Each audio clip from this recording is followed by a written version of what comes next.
என்னுடைய திரைப்படங்களை வந்து பொதுவாக வந்து திரைக்கு கொண்டு வருவதற்கு வரைக்கும் தான் நான் அதை பார்த்துட்டே இருப்பேன். அதுக்கப்புறம் அதை பார்க்குற பழக்கம் இல்லை. அது தேட்டரில் என்னவா இருக்கோ அது ப்ரெஸ் ஷோவில் கூட போய் நிற்கிறது இல்லை, அந்த பழக்கம் இல்லைன்னு வச்சுக்கிறது எனக்கு. அதுக்கு காரணம் என்னென்னா நிறைய பல்வேறு விஷயங்கள் இருக்குது. இந்த நல்ல நேரத்தில் அதை பற்றி பேச வேணாம்னு நினைக்கிறேன் நான். ஆனால் இந்த திரைப்படத்திற்கு முதல் முறையாக நான் மாறி கூட 2-3 இடத்துக்கு வெளியில் போக வேண்டிய சூழல் ஏற்பட்டது.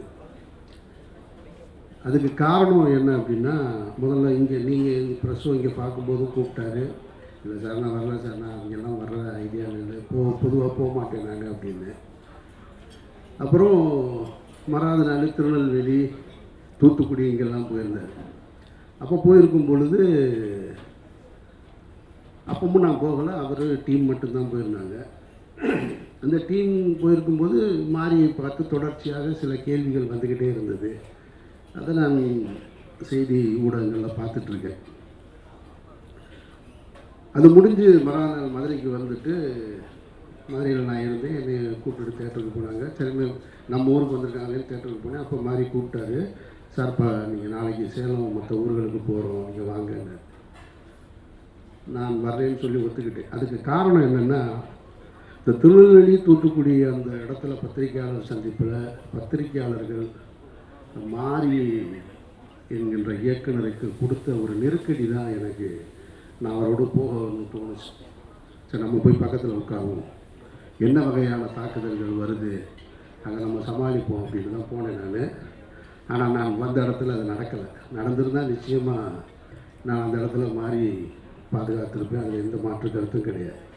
எனக்கு என்னென்னா, அந்த பத்திரிகையாளர்கள் ஒரு கேள்வியை திரும்ப திரும்ப மாறிக்கிட்ட கேட்குறாங்க, நீங்கள் ஏன் இந்த மாதிரி படம் எடுக்கிறீங்க, ஏன் இந்த மாதிரி படம் எடுக்கிறீங்க, நீங்கள் சமூகத்துக்குள்ளே ஒரு பிரச்சனையை உண்டு பண்ணணும்னு நினைக்கிறீங்கன்றாங்க. இது எவ்வளவு அபத்தமான ஒரு கேள்வியாக இருந்ததுன்னு நான் பார்த்தேன். நான் கண்ணுக்கு தெரியாத சாமி, இல்லாத பேய், இது ரெண்டை பற்றி இங்கே நிறைய சினிமா வந்து வெற்றி அடைஞ்சிக்கிட்டே இருக்குது. சாமி யாரும் பார்த்ததும் கிடையாது, அதை பற்றி படம் எடுத்தால் கொண்டாடுறாங்க. பேய் அது இல்லவே இல்லை. ஏன்னா பேயை விட மனுஷன் ரொம்ப மோசம்னு நான் நினைக்கிறது. பேய் எந்த பேயினாலும் எந்த தொந்தரவும் கிடையாது. ஏன்னா பேய் பார்த்தீங்கன்னா அதுவே ரொம்ப பயந்தது தான். ஏன்னா அது பகலில் வரவே வராது. நீங்கள் எந்த திரைப்படத்துலையும் பகலில் அது இரவில் மட்டும்தான் வரும். அதுவே ரொம்ப பயந்தது. அது பகலில் போனால் ஆளுங்க நிறையா இருப்பாங்கன்னு இவனுக்கு பயந்துட்டு ஓடிடும். இது ரெண்டை பற்றியும் படம் எடுக்கலாம்.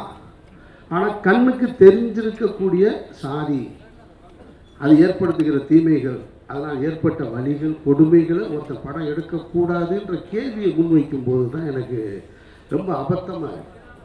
அவர் ஒரு படம் எடுக்கிறார், அவர் ஒரு கருத்தை சொல்கிறார். அந்த கருத்துக்கு உங்கள்கிட்ட எதிர்கருத்து இருந்தால் நீங்களும் சொல்லுங்கள். எடுக்கக்கூடாது, ஏன் எடுக்கிறீங்கன்ற கேள்வி ரொம்ப ஆபத்தானதாக நான் பார்க்குறேங்க. இப்போது மாரியுடைய படங்கள், ரஞ்சித்துடைய படங்களை வந்து பொதுவெளியில் அரசியல் சார்ந்தவங்க கருத்து தெரிவிக்கிறாங்க, அதுக்கு ஒரு எதிர்ப்பு தெரிவிக்கிறாங்க அப்படின்னா அதில் ஒரு நியாயம் இருக்கிறதா பார்க்குறேங்க. ஒன்று ரொம்ப நாளாக அடிச்சிட்டோம், அப்படியே அடி வாங்கிட்டே இருக்க வேண்டிய என்ன, திடீர்னு என்ன உங்களுக்கு எங்கேருந்துடா வருது தைரியம் அப்படின்ற கேள்வியாக இருக்கலாம். இல்லை நடந்தது நடந்து போச்சு, அதெல்லாம் ஏன் வெளியில் சொல்கிறேன், நாங்கள்லாம் பெரிய மனுஷனாகவே வாழ்ந்துட்டோங்க அப்படின்ற எண்ணமாகவும் இருக்கலாம். அது அரசியல் சார்ந்தவர்கள், அந்த அமைப்பு சார்ந்தவர்கள் சொல்கிறாங்கன்னா அதில் ஒரு லாஜிக் இருக்கிறதா பார்க்குறேன். ஆனால் திரைத்துறையிலிருந்து வருகிற எதிர்ப்பு இருக்குது பார்த்தீங்களா, அதை நான் ரொம்ப அபத்தமாக பார்க்குறேன். அதில் ஒரு இயக்குனர் வந்து ஒரு தொலைக்காட்சி ஊடகத்தில் இந்த திரைப்படத்தை பற்றி பேசும்போது ஒரு பாடல் பாடி காமிக்கிறார். நீங்கள்லாம் பார்த்துருப்பீங்க. ரொம்ப கேவலமாகவும் குரூரமாகவும் பைசன் பைசன் பைசன், அது ஒரு பாய்சன், அந்த குரலே நாராசமாக இருக்குது. அதில் இது வேறு.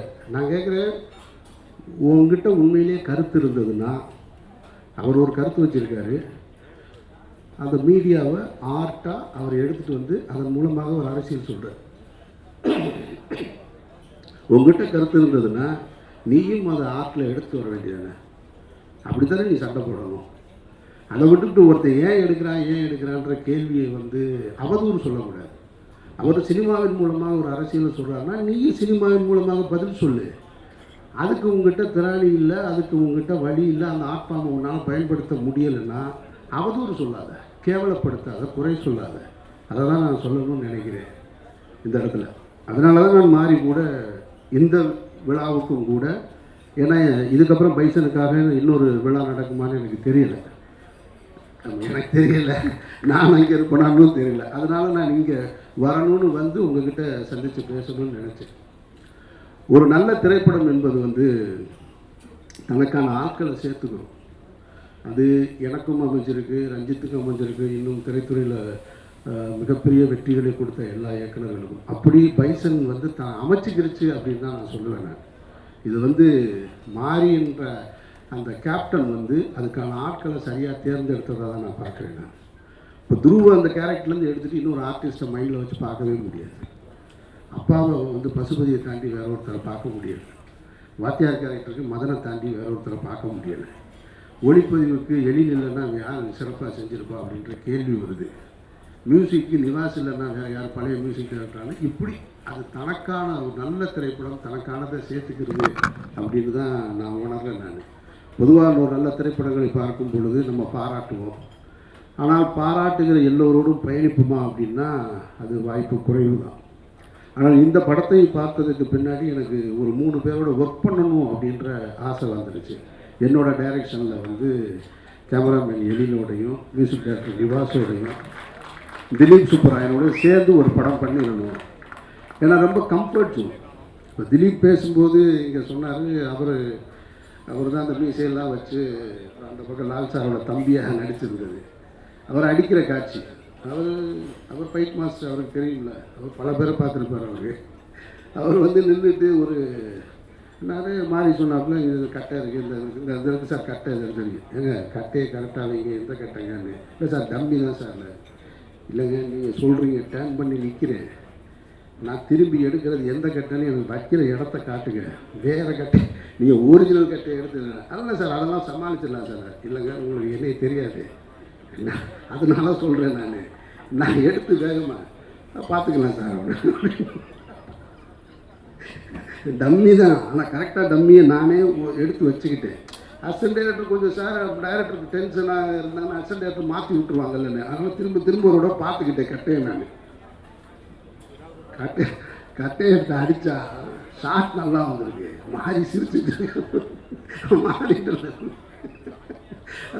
சொல்லாப்புல, சார் எல்லாரையும் பாடாக படுத்திட்டாப்புல சார், இந்த மாஸ்டர் விடாதீங்க சார்.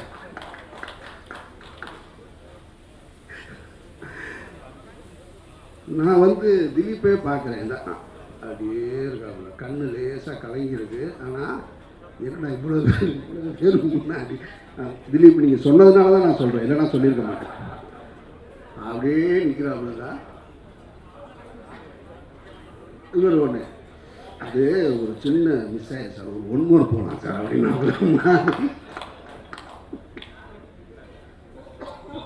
ஒரு 1 மோர் போகலான்ற உடனே நான் ஏங்க வேணாங்கன்னு. இப்போது முதல்ல இருந்த திலீப்போட கொஞ்சம் லைட்டாக கொஞ்சம் குறைஞ்சிருச்சு. இல்லை நான் கேட்டேன், இல்லை திலீப் நான் வேணா சும்மா சீட் பண்ணவான்னு. பரவாயில்ல சார் அடிங்க சார்.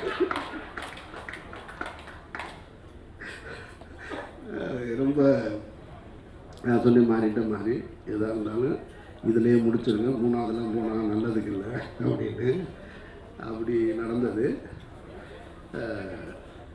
மாஸ்டரோட அசிஸ்டண்ட் பக்கத்தில் இருந்து இப்படி பார்க்குறாங்க எல்லாருக்குமே. இவர் அந்த ஷாட்டு முடிஞ்சிருச்சு, திரும்ப மாறி கூப்பிட்டு அங்கே பாருங்கள் அசிஸ்டண்ட் கூட அப்படி சிரிக்கிறாங்க பாருங்கள், உள்ளுக்குள்ளே அப்படி பூரா மறைஞ்சு சிரிச்சிட்ருக்கேன். ஏன்னா இந்த படத்தில் நிறைய ஃபைட் சீக்வன்ஸாக இருந்திருக்கு, வச்சு செஞ்சுருக்காப்புல அவர். அதனால் ஆனால் அதுக்கு பதிலுக்கு திலீப் என்னை ஒன்று வச்சு பண்ணிட்டாரு. அந்த பாம் அது வெடிச்சது இருக்கு இல்லையா, என் பக்கத்தில் இப்படி தான் வெடிச்சிச்சு. ஆமாம், திலீப் பார்த்த வேலை தான் அது. ரொம்ப நல்லா கம்ஃபர்ட்டாக பார்த்துக்கிட்டாப்புல. ஆனால் அது வெடித்த உடனே திரும்ப உள்ள பாய்ஸ் எல்லாம் உள்ளே வந்துட்டாங்க, ரொம்ப சேவ் பண்ணிட்டாங்க. ரொம்ப சந்தோஷம். எழில் கேமராமேனு, எழில் ரொம்ப தன்மையாகவும் இதாக. நான் இந்த அறிமுக விழாவில், இசை வெளியீட்டு விழாவில் அறிமுக விழா நம்ம நடத்தணும் இல்லையா, அதில் நான் சொன்னது உங்களுக்கு நினைவு இருக்கும்னு நினைக்கிறேன். நான் சும்மா ஒரு படத்தை பார்த்துட்டு அந்த படத்தில் நடிச்சிருக்கோன்றதுக்காக வாசிக்கிற பழக்கம்லாம் கிடையாது. என் மனதுக்கு தோன்றதைத்தான் நான் சொல்லுவேன். அப்படி தோன்றதான் சொன்னேன். அன்றைக்கி நான் சொன்னது, பசுபதி சார் உங்களை நான் ரசித்தேன் இந்த படத்துலன்னு சொன்னேன் நான். இன்றைக்கு அதைத்தான் மக்கள் பூரா சொல்கிறாங்க. துருவை சொல்லும்போது சொன்னேன் நான் சேதில் விக்ரமை பார்த்தது கூட அது போலவே ஸ்பாட்டில் பார்த்துருக்கேன் அப்படின்னு சொல்லி, அந்த அங்கீகாரம் தான் இன்றைக்கி தமிழ்நாடு முழுக்க கிடைச்சிருக்கு துருவனுக்கு. அதனால் நிச்சயமாக துருவுடைய உழைப்பு ஈடு செய்ய முடியாதது. அவ்வளோ பிரமாதமாக பண்ணியிருக்கான் துரு. அதில் மாற்றுக்கருத்தே கிடையாது. கேமராமேனும் அதே தான், நான் மியூசிக் டைரக்டருக்கும் அதே தான். இது எல்லா இடத்துலையும் நான் இதெல்லாம் சொன்னேன் நான். ஏன்னா இந்த படத்தை சத்தம் இல்லாமல் இசை இல்லாமல் பார்த்தேன். அப்புறம் இசையோடு பார்த்தேன் நான். இசையோட திரையரங்கில் தான் பார்க்குறேன். ஆனால் அந்த இசை வெளியீட்டு விழாவில் மியூசிக் டைரக்டரோட பெர்ஃபார்மன்ஸ் பார்த்து சொன்னேன் நான். இது எல்லாமே ஒரு பெரிய பில்லராக இந்த படத்துக்கு அமைஞ்சிருக்கு. மிகப்பெரிய வாழ்த்துக்கள். அப்புறம் நான் அந்த விழாவில் சொல்லும்போதும் அப்ளாஸ் கம்பெனியை பற்றி நிறைய சொல்லிட்டேன் நான். ரொம்ப சரியாக நடந்துக்கிட்டாங்கன்னு. அது நீலம் ப்ரொடக்ஷன்ஸ் அதிதின்னு எனக்கு இப்போ தான் தெரியும். நீங்கள் சொல்லணும் ரஞ்சித். அதெல்லாம் சில விஷயங்களை நம்ம அதுக்காக தான் இந்த தடவை சொல்லணுன்றக்காக தான் அவங்க நீல கலரில் சேலையை கட்டிட்டு வந்திருக்காங்கன்னு நினைக்கிறேன் நான். ஏன்னா ரொம்ப பர்ஃபெக்டாக இந்த எனக்கு ஷூட்டிங்கு நம்ம வெளிப்படங்களில் போய் நடிக்கிறோம். இப்போ தான் அது தொடர்ச்சியாக ஒவ்வொரு கம்பெனிக்கு போகிறோம். சில கம்பெனியில் சொல்கிற ப்ரோக்ராமுக்கும் அதுக்கும் சம்மந்தமே இருக்காது.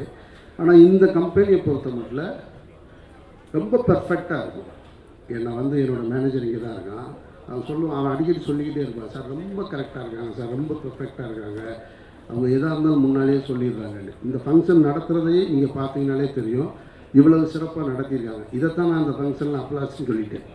ஆனால் அந்த அந்த அந்த கிரெடிட் பூரா போய் சேர வேண்டியது நீலம் ப்ரொடக்ஷன்ஸ் தான், ரஞ்சித்துக்கு தான் போய் சேரணும்.